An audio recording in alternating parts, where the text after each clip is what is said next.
Hello students, a test on chapter 3 was conducted. Now it's time to discuss about the solution of the question given in the test. Question number 1 is check the divisibility by 9. आपको एक number given है, आपको ये check करना है कि क्या ये नंबर 9 से डिविजिबल है या नहीं.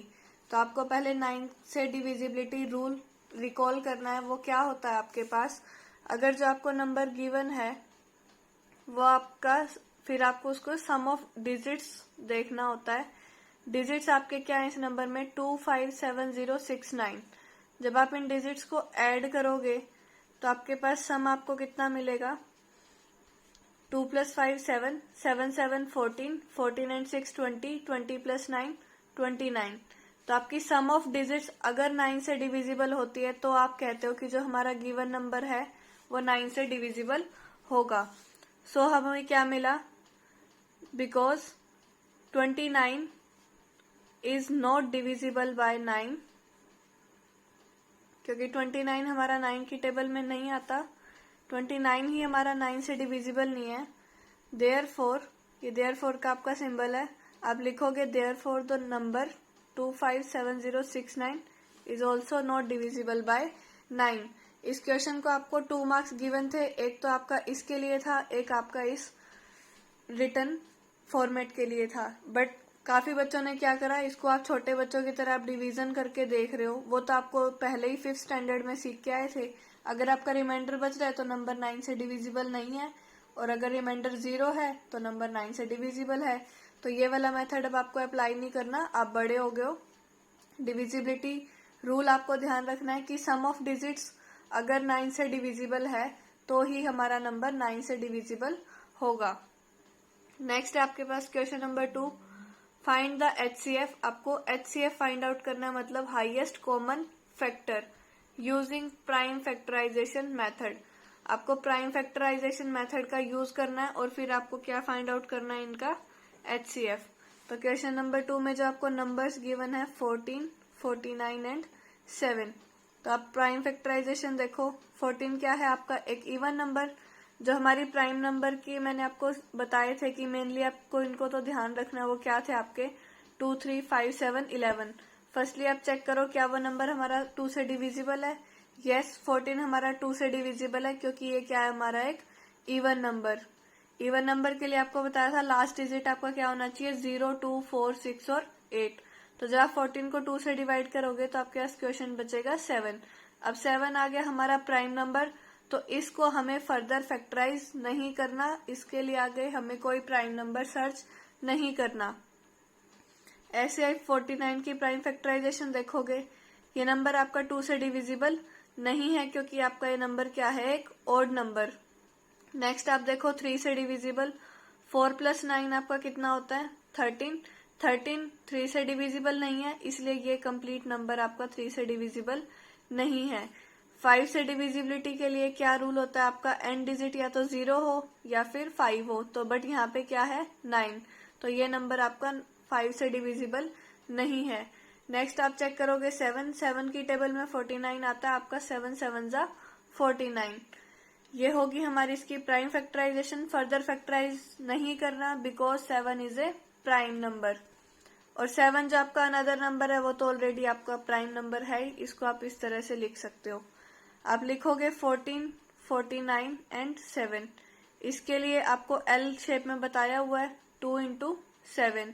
49 को लिखोगे 7 × 7 और इसको आप लिखोगे 1 × 7. HCF में आपको कॉमन फैक्टर्स देखने होते हैं. फैक्टर्स की फॉर्म में आपने इसको लिख लिया, अब आपको सर्च करना है कॉमन इनमें से क्या है. तो कॉमन इनमें से क्या है, 7. तीनों नंबर में जो कॉमन है आपका, तो आप लिखोगे HCF ऑफ 14, 49 एंड 7 इज 7. तो इन तीनों का HCF आपका क्या आया है, 7. मैक्सिमम बच्चों ने मिस्टेक क्या की है, उन्होंने क्या किया, डायरेक्ट इसको लिखा तीनों को ग्रुपिंग करके 7, 2, 7 एंड 1. बस ये बोल दिया ये आपका HCF है. जो ये मेथड होता है ये आपका LCM फाइंड आउट करने के लिए होता है, ना कि HCF. तो इस क्वेश्चन में आपको ये मेथड अप्लाई नहीं करना है. नेक्स्ट आपके पास क्वेश्चन नंबर 3. इसमें आपको फाइंड आउट करना है LCM. LCM means least common multiple. इसके आपके पास 2 वेज हैं। या तो आप क्या करो, 12 के सारे मल्टीपल्स लिख लो। मल्टीपल क्या होते हैं, इसकी टेबल लिखनी है आपको। 12, 24, 36, 48 एंड 60। आप फर्दर भी लिख सकते हो, मुझे पता है इसका एलसीएम 60 आने वाला है, इसलिए मैं इसको यहीं पे स्टॉप कर रही हूँ। ऐसे ही आप 15 की टेबल लिख लो। 15, 30, 45 एंड 60। आपने मल्टीपल्स लिख लिए दोनों के। अब आपको क्या छांटना है इनमें से, कॉमन। तो इनमें कॉमन क्या है, 60। तो आप डायरेक्टली लिख सकते हो एलसीएम ऑफ 12 एंड 15 इज 60। ये तो हुआ आपका मेथड 1। अब हम इसको देखते हैं सेकंड मेथड से कैसे सोल्व करते हैं। सेकंड मेथड, आपको इस क्वेश्चन में ये वाला मेथड नहीं लगाना था, क्योंकि आपको मेंशन करके गिवन था कि इसमें आपको प्राइम फैक्टराइजेशन मेथड यूज करना है। तो प्राइम फैक्टराइजेशन आप जानते हो कैसे करना है, इनको सेपरेटली करो। 2 6 एंड 2 3। ऐसे ही आप 15 से करो। 3 पे पहले डिविजिबल हो जाएगा, 2 से नहीं है, फिर 3 से हो रहा है। 3 5 15 एंड 5 1 5। अब आप 12 को लिखोगे 2 मल्टीप्लाई 2 मल्टीप्लाई एंड 3। 15 को लिखोगे 3 मल्टीप्लाई 5। एलसीएम के लिए मैंने आपको बताया हुआ है, आपके सारे फैक्टर्स इंक्लूड होने चाहिए। वो आप कैसे लिखते हो, फैक्टर्स देखो 2 3 एंड 5 आ रहे हैं।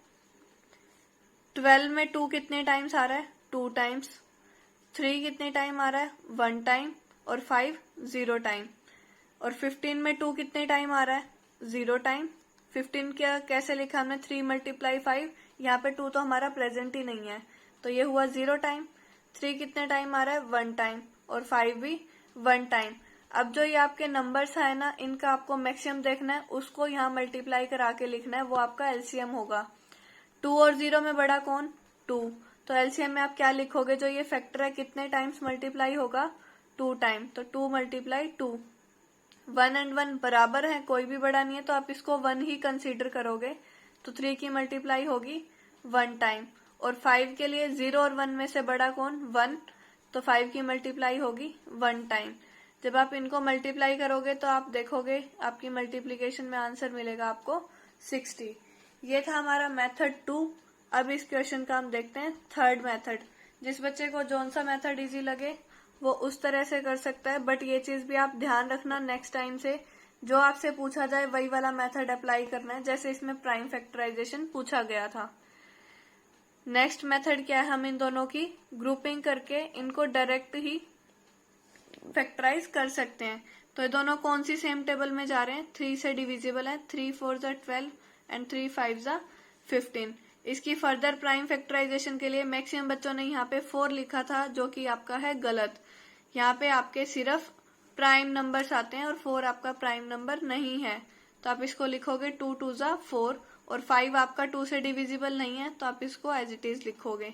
आप चाहो तो यहीं पे स्टॉप कर दो, आपकी टर्म्स देखो यही बन गई 3 मल्टीप्लाई 2, जो आपकी ये एल शेप पे आ रही है। जब हमारे प्राइम फैक्टराइजेशन आ जाएगी, प्राइम फैक्टर्स, तो हम इस स्टेप को, इस प्रोसेस को स्टॉप कर देंगे। इसमें भी आप मल्टीप्लाई करके देखना, ये आपकी वैल्यू आएगी 60। बट जो बच्चों की मिस्टेक थी वो था यहाँ पे उन्होंने 4 लिखा था। 4 नहीं आएगा, क्योंकि 4 आपका प्राइम नंबर है। इसके लिए हम हमेशा प्राइम नंबर्स का यूज करते हैं, जो कि आएगा यहाँ पे 2। नेक्स्ट है आपके पास क्वेश्चन नंबर 4। उसमें आपको बताना था express 24 as a sum of twin primes. तो आपको 24 को कैसे एक्सप्रेस करना है, 2 ट्विन प्राइम्स ढूंढने हैं और उनको आपको 24 को ऐड करके दिखाना है। ट्विन प्राइम्स आपके कौन से होते हैं, जैसे हो गए आपके पास 5 एंड 7। कंजिक्यूटिव प्राइम्स, जिनको आप अगर सब्ट्रैक्ट करो तो आपको वैल्यू मिलनी चाहिए 2। 11 एंड 13 भी हमारा एक ऐसा पेयर है, दोनों आपके पास प्राइम नंबर होने चाहिए और उनका डिफरेंस कितना होना चाहिए, 2। ये कंसेप्ट है हमारा ट्विन प्राइम्स का। अब आपको 24 के लिए ऐसे ट्विन प्राइम ढूंढने हैं जिनको आप ऐड करो तो आपको सम मिल जाए 24। तो 11 और 13 हमारा एक ऐसा पेयर है जिनको हम ऐड करते हैं तो हमें वैल्यू मिल जाएगी 24।